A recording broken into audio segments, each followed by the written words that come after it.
बच्चों, आज हम करने जा रहे हैं हबीब तनवीर जी के लिखे पाठ कारतूस के पाठ पे आधारित प्रश्न। तो आराम से देखिए। निम्नलिखित प्रश्नों के उत्तर एक दो पंक्तियों में दीजिए। तो इन प्रश्नों के उत्तर आपको एक से दो पंक्ति में देने हैं। पहला प्रश्न है, कर्नल कालिंज का खेमा जंगल में क्यों लगा हुआ था?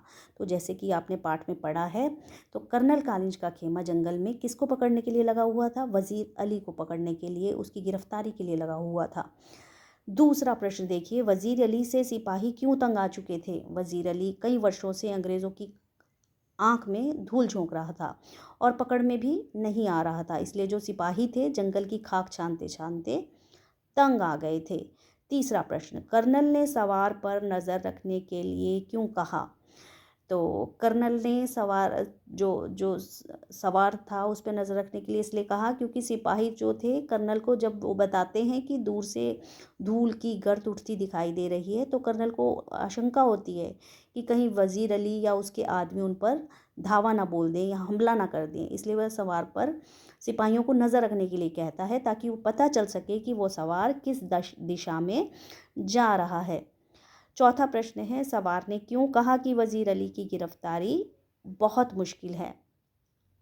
तो इसका उत्तर है कि जो सवार था वो खुद ही वजीर अली था और वो ये जानता था कि अंग्रेज तो उसे पहचानते नहीं हैं, इसलिए उसने ये कहा कि वजीर अली की गिरफ्तारी बहुत मुश्किल है।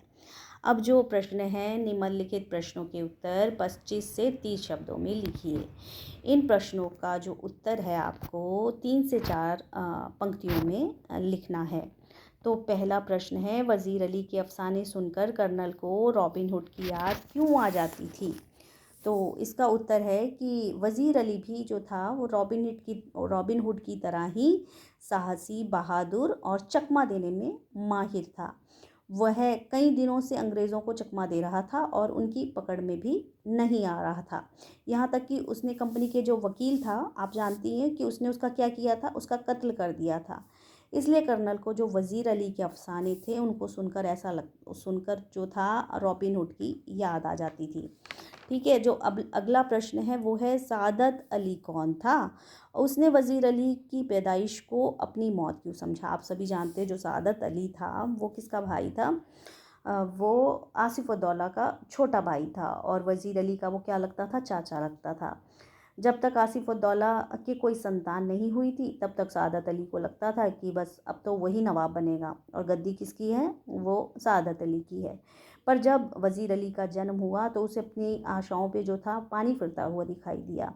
इसलिए जब वजीर अली का जन्म हुआ तो उसको उसने उसकी उसकी पैदाइश को सादत अली ने क्या समझा? अपनी मौत समझा, यानी जो गद्दी थी उसके हाथ से छिन गई थी। तो अब अगला प्रश्न दिया गया है, सादत अली को अवध के तख्त पर बिठाने के पीछे कर्नल का क्या मकसद था?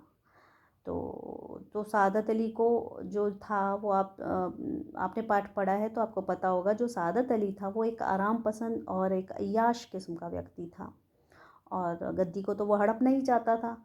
तो उसने क्या किया, अंग्रेज़ों के पिट्ठुओं से अपना हाथ मिला लिया। तो और उनसे ये वायदा किया कि इसके बदले वो क्या करेगा, अ, उनको क्या करेगा, आधी अपनी धन संपत्ति देगा और 10 लाख रुपए नकद देगा। तो इससे क्या हुआ, जो कर्नल था उसको उससे हाथ मिलाने में फ़ायदा ही फ़ायदा था। उसका जो मकसद था, उसकी जो संपत्ति थी उस पर अधिकार करना था। तो इससे क्या हुआ, उसको सिर्फ लाभ ही लाभ हुआ।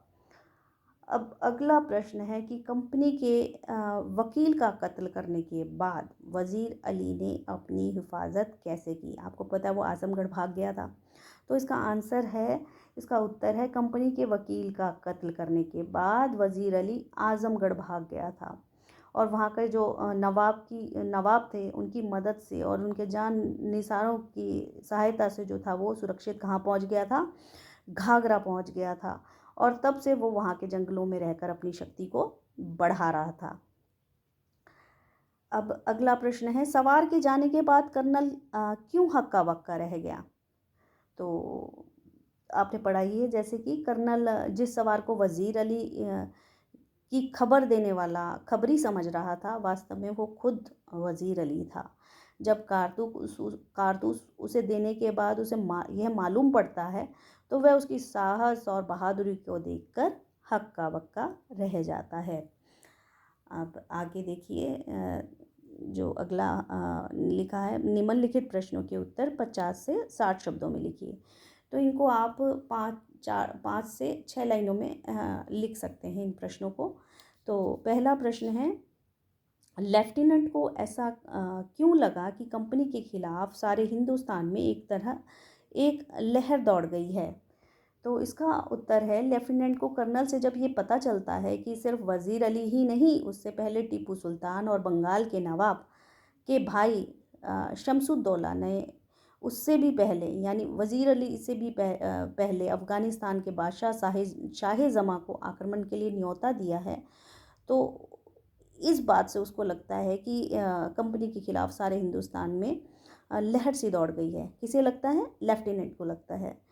अगला प्रश्न है, वज़ीर अली ने कंपनी के वकील का कत्ल क्यों किया? आप जानते हैं, वज़ीर अली को जब उसके नवाब के पद से हटा दिया गया था तो बनारस उसे निष्कासित करके कहाँ भेज दिया गया? बनारस भेज दिया गया, और उसका सालाना जो खर्च था 3 लाख रुपए मुकर्रर कर दिया गया। पर कुछ महीने के बाद जो था, उसे तंग करने के लिए गवर्नर जनरल ने उसे कलकत्ता बुलाया।